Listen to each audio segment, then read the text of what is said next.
Respetables hermanos y hermanas, también un saludo especial para los amigos que también desean conocer de la palabra de Dios.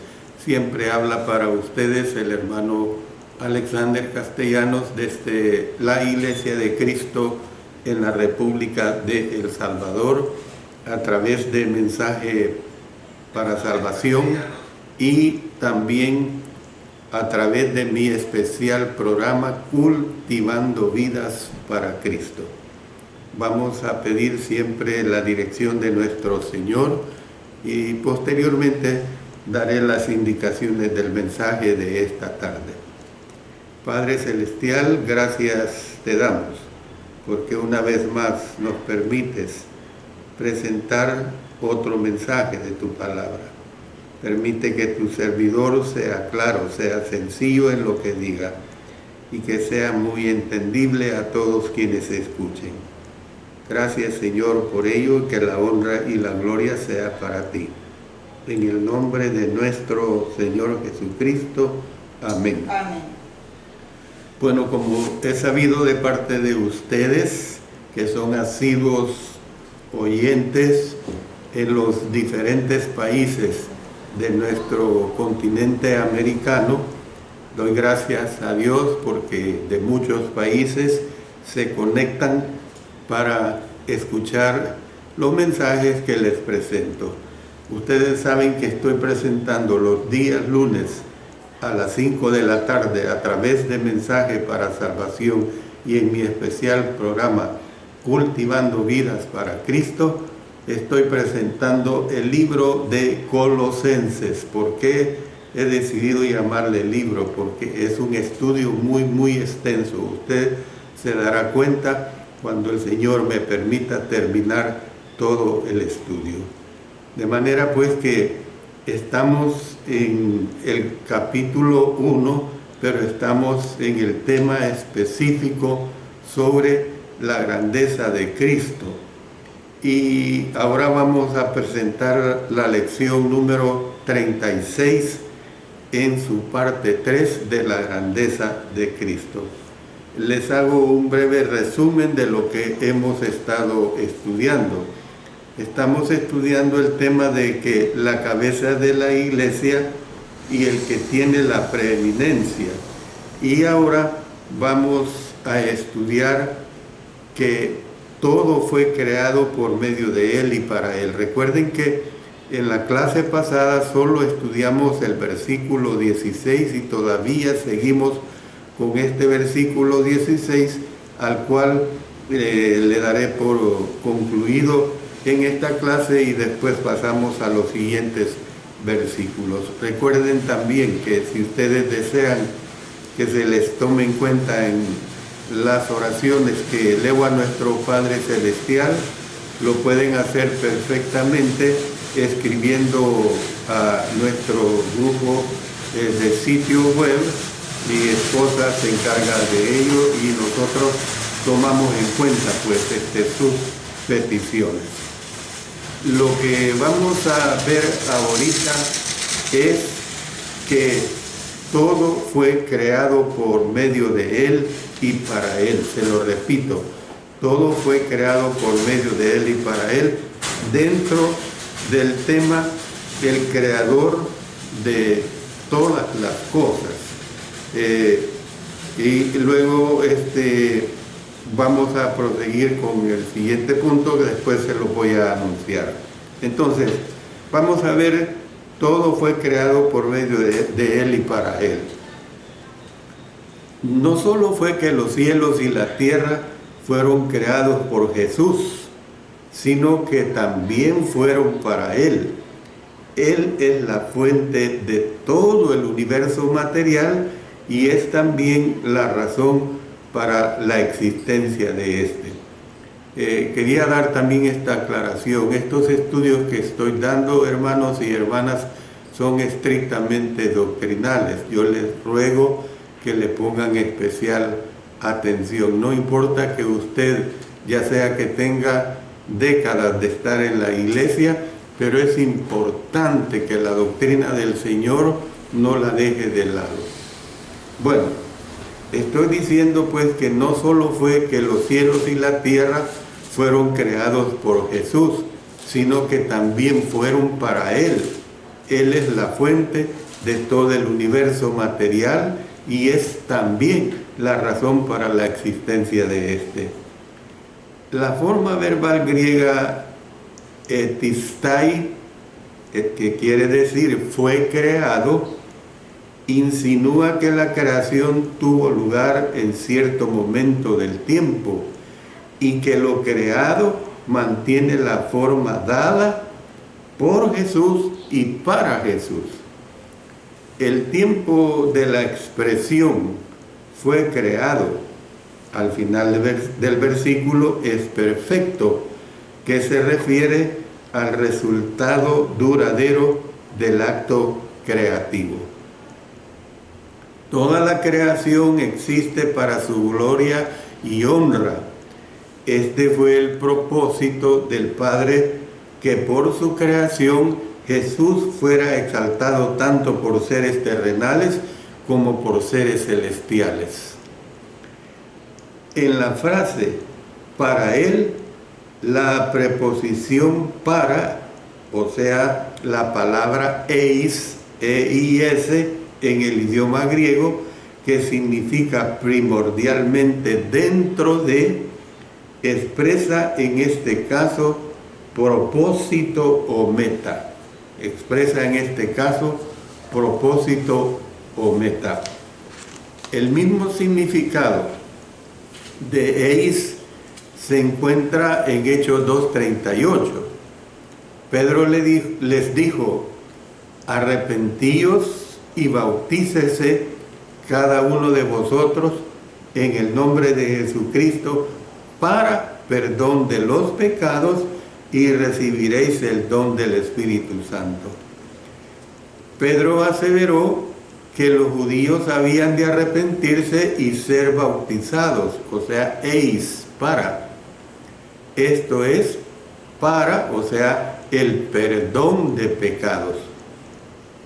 Jesús empleó eis cuando dijo que su sangre se derramó para el perdón de pecados.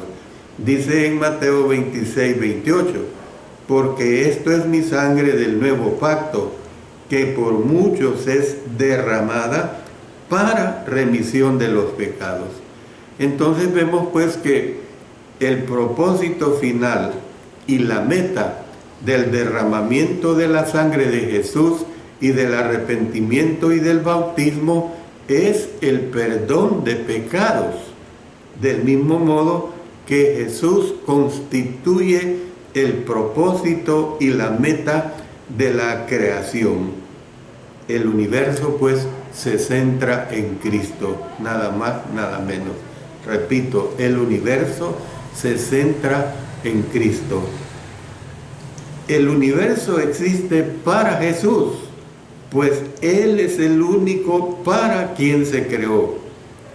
De un modo parecido, el apóstol Pablo escribió, dice de la siguiente manera, en Romanos 11:36, porque de Él y por Él y para Él son todas las cosas. A Él sea la gloria por los siglos de los siglos. Amén.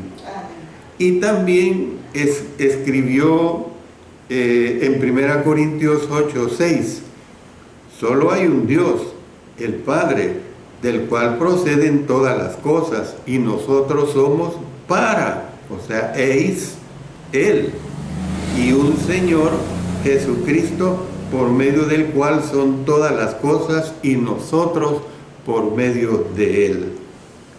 Entonces, no hay ninguna contradicción, pues, al decir que nosotros existimos para el Padre y para el Hijo.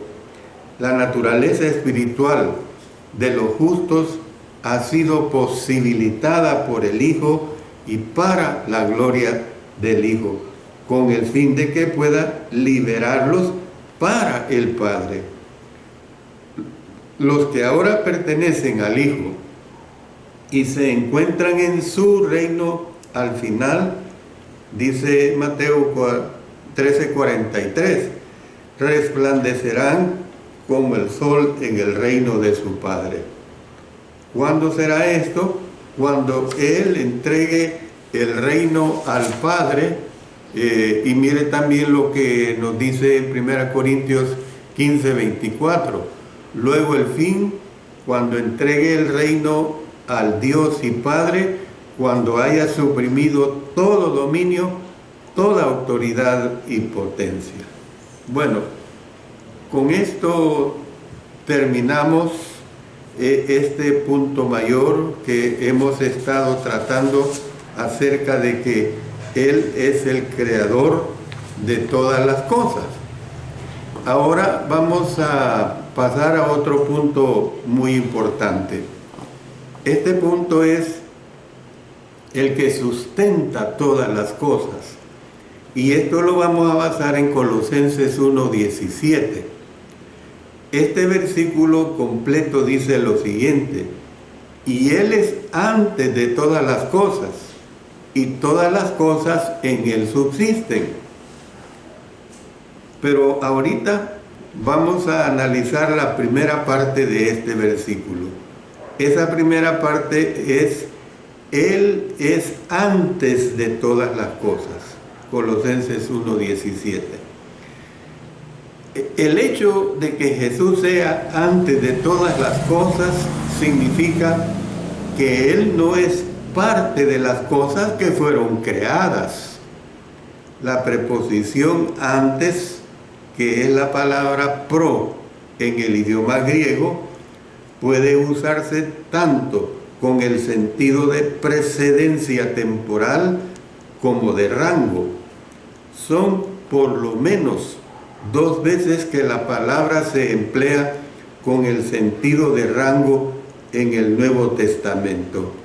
Miren lo que dice Santiago 5:12. Pero sobre todo dice: hermanos míos, no juréis ni por el cielo, ni por la tierra, ni por ningún otro juramento, sino que vuestro sí sea sí y vuestro no sea no, para que no caigas en condenación. Luego mire también lo que nos dice el apóstol Pedro en su primera carta, capítulo 4, versículo 8.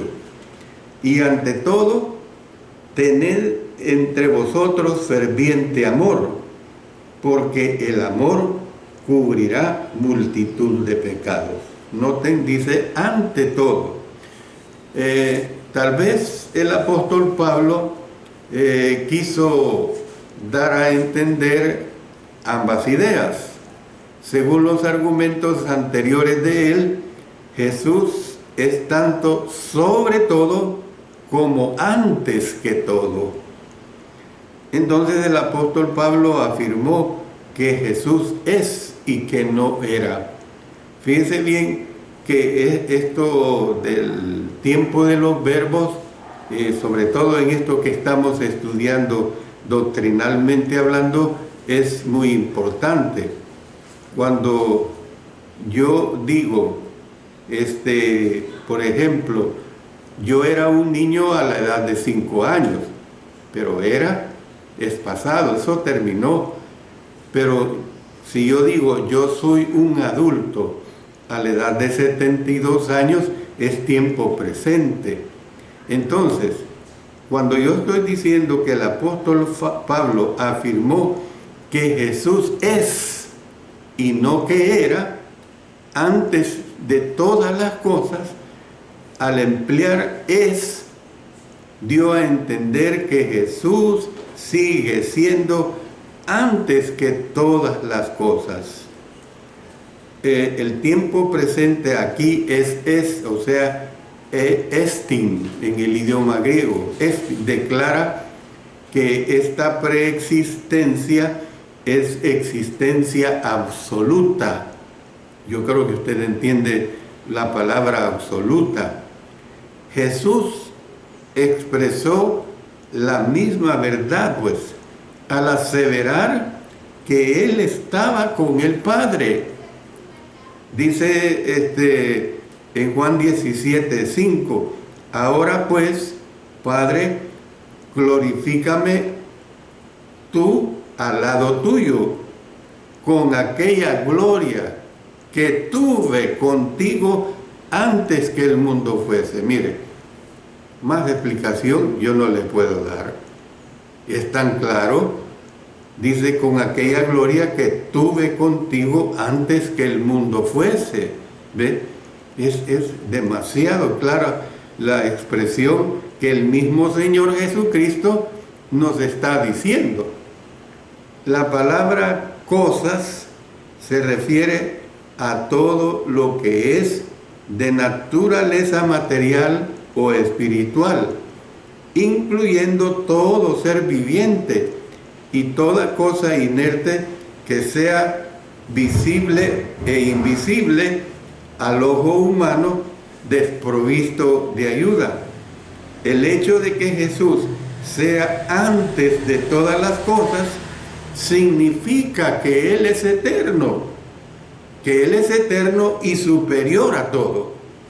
Cuando todo comenzó, Él ya existía. ¿Ve? Por eso dice el Evangelio de Juan 1:1, en el principio era el Verbo, y el Verbo era con Dios, y el Verbo era Dios. Él es antes de todas las cosas, porque Él, hermanos y hermanas, no tuvo comienzo. Hay que entender claramente esta situación. Él es antes de todas las cosas, porque Él no tuvo comienzo. ¿Cómo acepta usted eso? Por fe, hermano. Usted tiene que tener esa convicción. La fe en usted debe de crecer más y más y más, al grado de que no debe tener dudas en su mente, al grado de que usted no debe estar refutándose, pues eso no es. Tiene que comprender de la eternidad de nuestro Señor Jesucristo. Pasemos a la segunda parte de este versículo 17. Y dice, y todas las cosas en Él subsisten. Fíjense bien, hemos visto, Él es antes de todas las cosas, pero luego dice, y todas las cosas en Él subsisten. Bueno, Jesús sustenta todo lo que Él hizo existir. Él sustenta todas las cosas con la palabra de su poder. Esto lo tenemos en Hebreos 1:3, pero también el apóstol Pablo lo dice aquí, el apóstol Pablo, y luego en Hebreos 11:3 nos dice, y todas las cosas llegaron a existir por la palabra de Dios. Entonces, por fe entendemos haber sido constituido el universo por la palabra de Dios, de modo que lo que se ve fue hecho de lo que no se veía.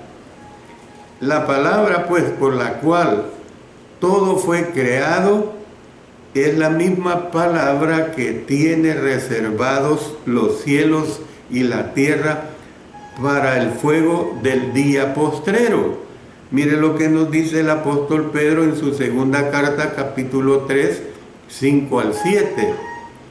Porque así también se ataviaban en otro tiempo aquellas santas mujeres que esperaban en Dios, estando sujetas a sus maridos, como Sara obedecía a Abraham, llamándole Señor, de la cual vosotras habéis venido a ser hijas, si hacéis el bien, sin temer ninguna amenaza.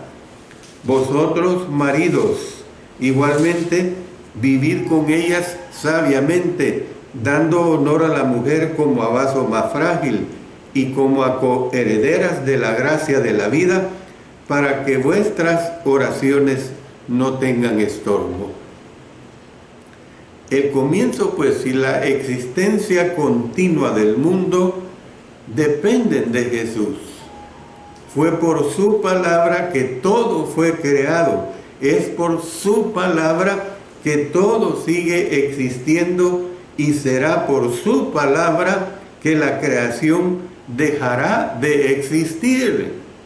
En estos momentos, ella se mantiene existiendo gracias a que la palabra de su poder sustenta todas las cosas. Entonces, ¿qué vemos pues? La palabra que se traduce por subsisten, que es la palabra en el idioma griego sunistemi, se lo repito, sunistemi, expresa la idea de que Jesús no solo hizo realidad la subsistencia de su creación, sino también la idea de que Él la sigue haciendo subsistir. Debido a que todo subsiste por Él, el universo no se encuentra en estado de caos. Este continúa siendo controlado armoniosamente por el poder de Jesús. Este es el poder unificador que sustenta y mantiene el universo creado. Aquellos religiosos que viven expresando en forma espantosa o de miedo que el fin del mundo se acerca, están perdidos. Lo mismo sucede con los secularistas y científicos que pretenden tener el control de la destrucción del planeta y del universo. Están perdidos también. Ahora, fíjense lo que voy a decir ahorita. Por supuesto que los cristianos tenemos que esperar la venida del Señor en cualquier momento, o sea, el Maranata, el Señor viene o el Señor está cerca, para lo cual pues debemos estar preparados siendo obedientes a Él en todo momento y en toda circunstancia. Dice en 2 Tesalonicenses 1:10, cuando venga en aquel día para ser glorificado en sus santos y ser admirado en todos los que creyeron, por cuanto nuestro testimonio ha sido creído entre vosotros. Cuando suceden catástrofes en X parte del mundo, puede ser en nuestro país, en nuestros países fronterizos, en el continente europeo, en el asiático, en el africano, en Oceanía.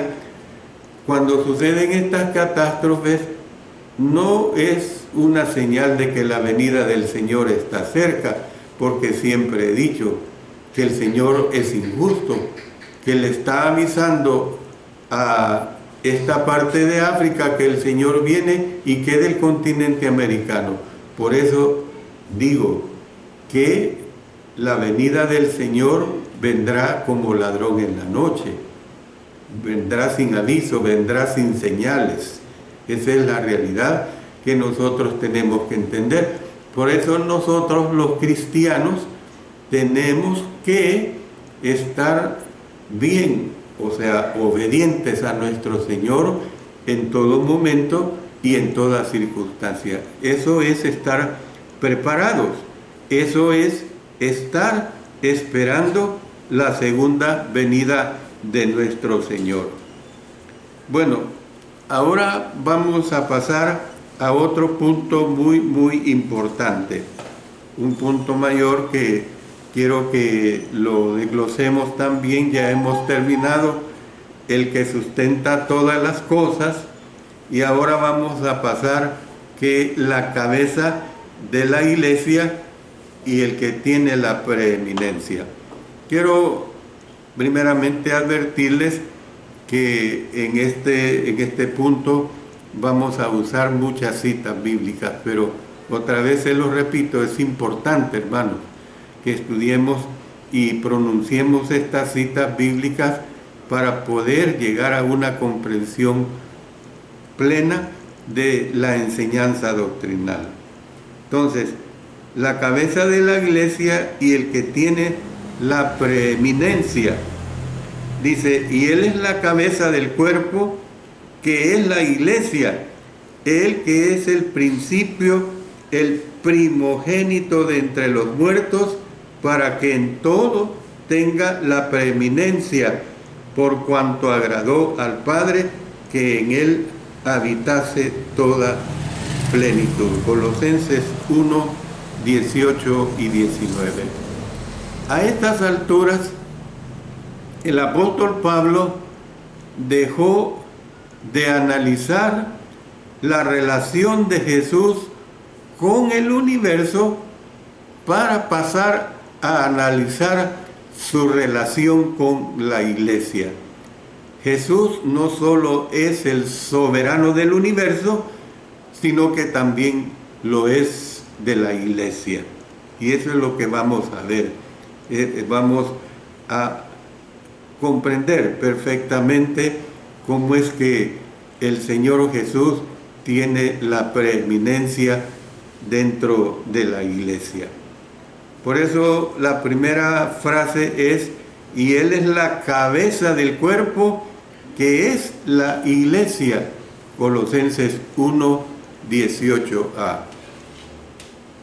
Además de ser la imagen de Dios, el primogénito de toda creación y el creador del universo, Jesús es también la cabeza del cuerpo, que es la iglesia. Son 4 veces en este contexto que el apóstol Pablo asevera: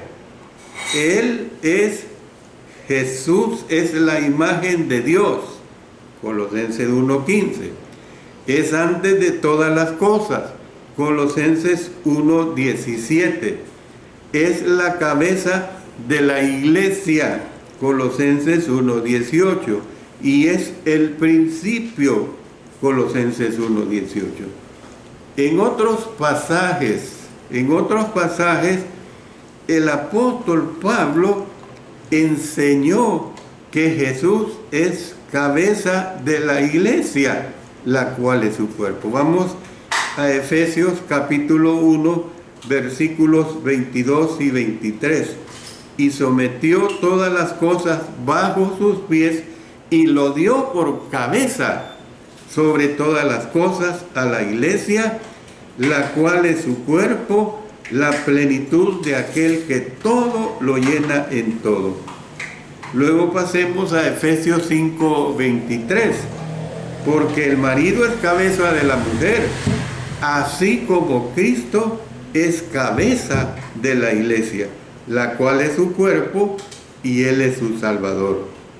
En Colosenses usó en Colosenses usó el orden inverso del cuerpo, que es la iglesia. Miren lo que dice Colosenses 1:24. Ahora me gozo en lo que padezco por vosotros y cumplo en mi carne lo que falta de las aflicciones de Cristo por su cuerpo, que es la iglesia. Entonces, podemos nosotros ver pues que la relación de la cabeza con el cuerpo es una relación importante. ¿Por qué digo que es una relación bastante, o mejor dicho, muy importante? ¿Por qué digo esto? La cabeza controla y dirige y gobierna las actividades del cuerpo, mientras que el cuerpo responde sumisamente a los deseos de la cabeza. Dice en Efesios 5:24, así que como la iglesia está sujeta a Cristo, así también las casadas lo estén a sus maridos en todo. Jesús, como la cabeza, actúa y realiza sus propósitos por medio del cuerpo. Este cuerpo, la iglesia, existe para hacer cumplir los deseos de Jesús. Sus miembros actúan como sus representantes terrenales. La cabeza necesita al cuerpo para funcionar y el cuerpo necesita a la cabeza para que controle sus funciones. Entonces vemos que el cuerpo depende de la cabeza para que cuide de él y vele por su bienestar. La relación pues de Jesús con el cuerpo es personal, es diferente de la relación de un propietario con un edificio. La iglesia, al igual que una persona, es funcional solamente cuando existe una correlación apropiada entre la cabeza y el cuerpo.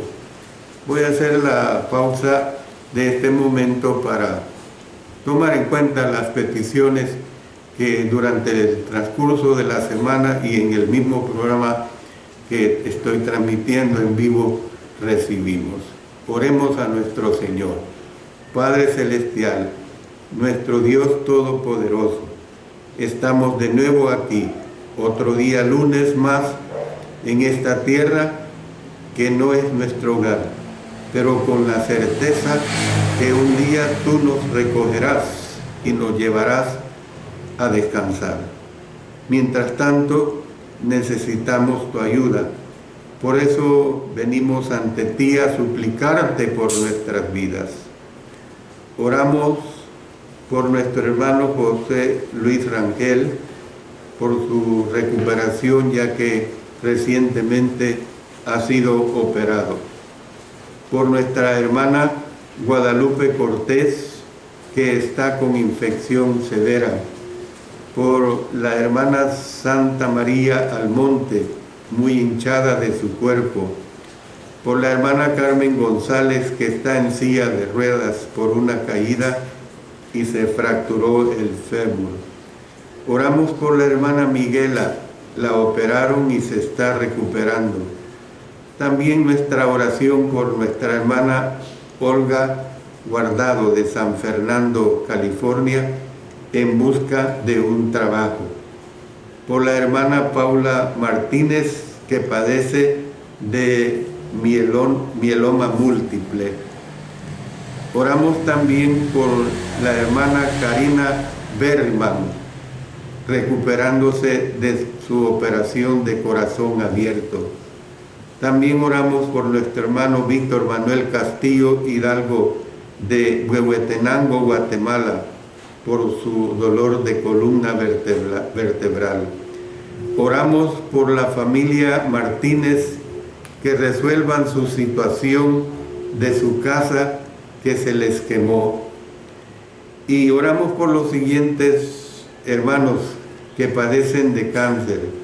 La hermana Laura Preciado en su etapa final, el niño Jorgito García, la niña Lexi de Mission, Texas, el hermano Jorge Chalco, el hermano Marco Antonio Chacón, la hermana Dora Mendoza. Y oramos por los hermanos que están siendo tratados continuamente de diálisis, el hermano Ulises Morán, el hermano Mario Cruz Lara, el hermano Teléforo Rodela, el hermano Alfredo Cardoza Valenzuela y también nuestro hermano Manuel de Jesús Azucena Morales. Señor Dios eterno, en tus manos ponemos a todos estos hermanos, que tú apliques tu poder sanador. Lo hacemos todo en el poderoso nombre de nuestro Señor Jesucristo. Amén. Amén. Bueno, continuando pues con esta declaración que estoy dando acerca de que el Señor Jesucristo es la cabeza de la iglesia y que tiene la preeminencia. Estoy diciendo que Él es la cabeza del cuerpo que es la iglesia. Y quiero decir lo siguiente: Él tiene señorío y dominio sobre su iglesia, precisamente del mismo modo que la cabeza gobierna el cuerpo. Hay una relación vital entre el cuerpo y la cabeza. El cuerpo, no obstante, no da órdenes a la cabeza. Miren qué claro es esto. puede que le cause dolores y a menudo se los causa, pero está bajo el dominio de la cabeza y subordinado a ésta.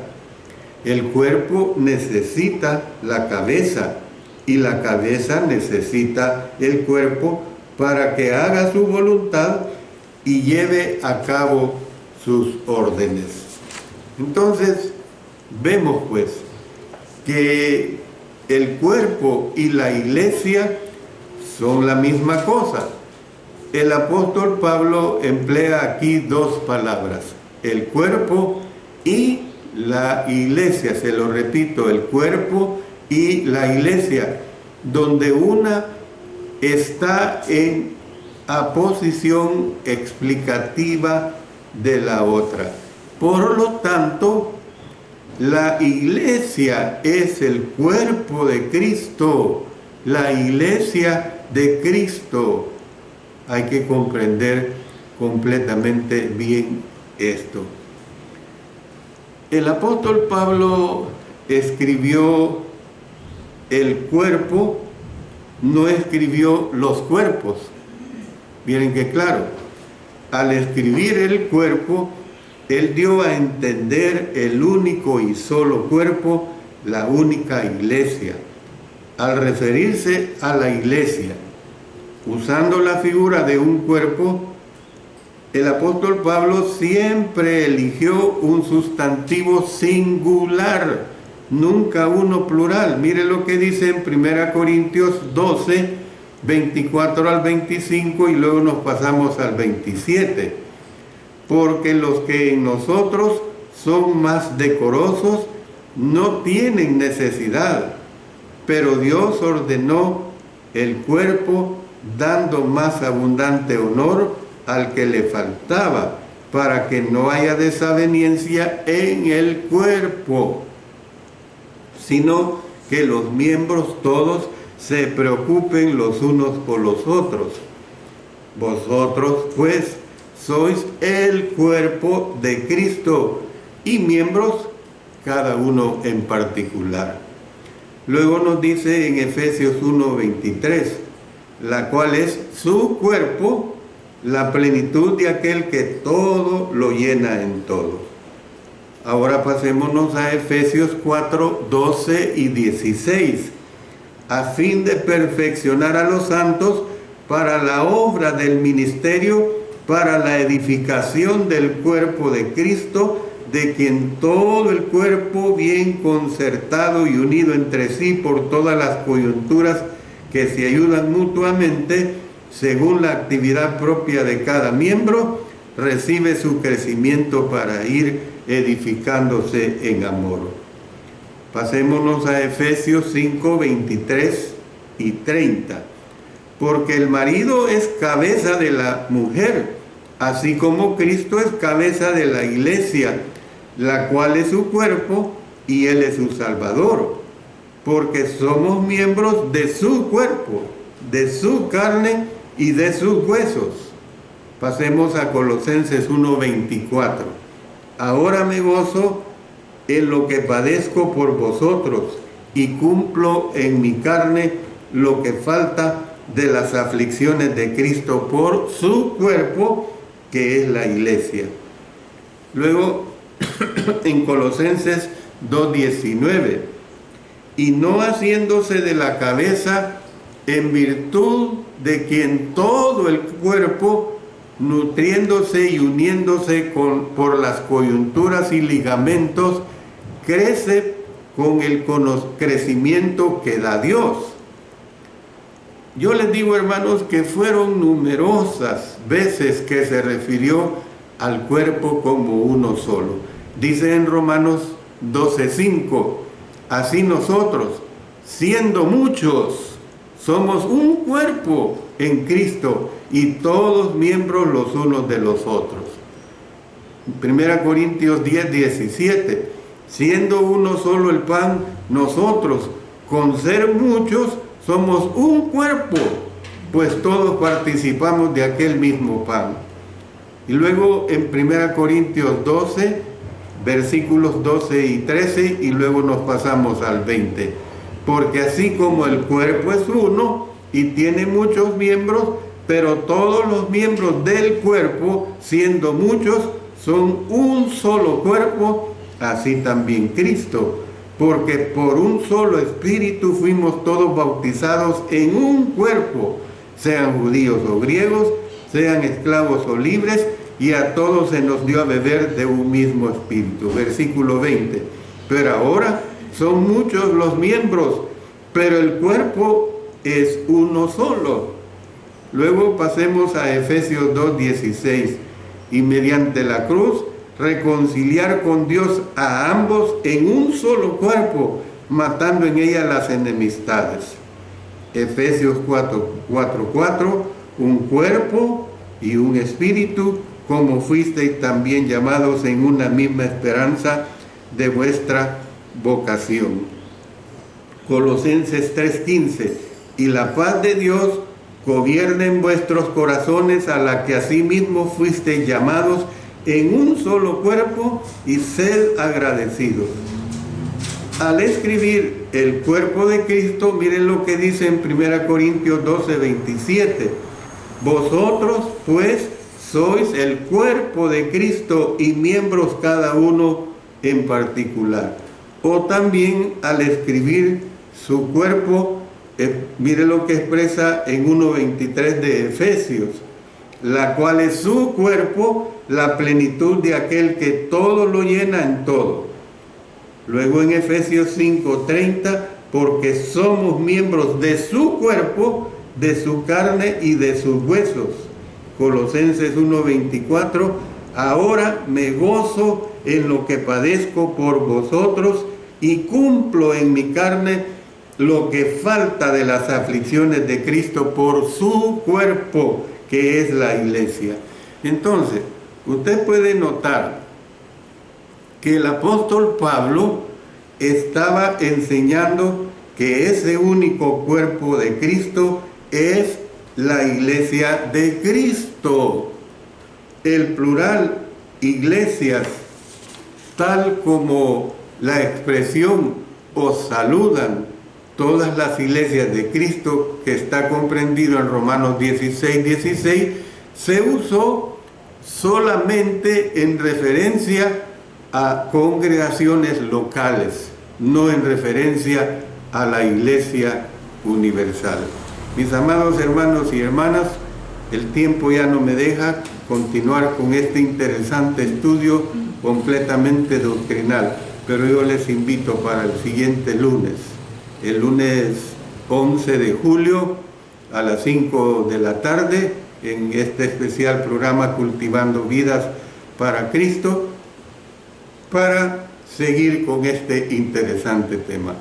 Agradezco a todos los hermanos y hermanas que se conectan en todo el continente americano para escuchar estos mensajes. Los especiales agradecimientos, por supuesto, que son dados a nuestro Dios. Oremos. Nuestro Padre Celestial, te damos gracias porque una vez más nos permites presentar tu palabra. Y siempre mi súplica, Señor, es que me des facilidad al expresarla, que sea un mensaje muy entendible y que quede claro la enseñanza que está plasmada en el Nuevo Testamento. En el nombre de nuestro Señor Jesucristo. Amén. Amén.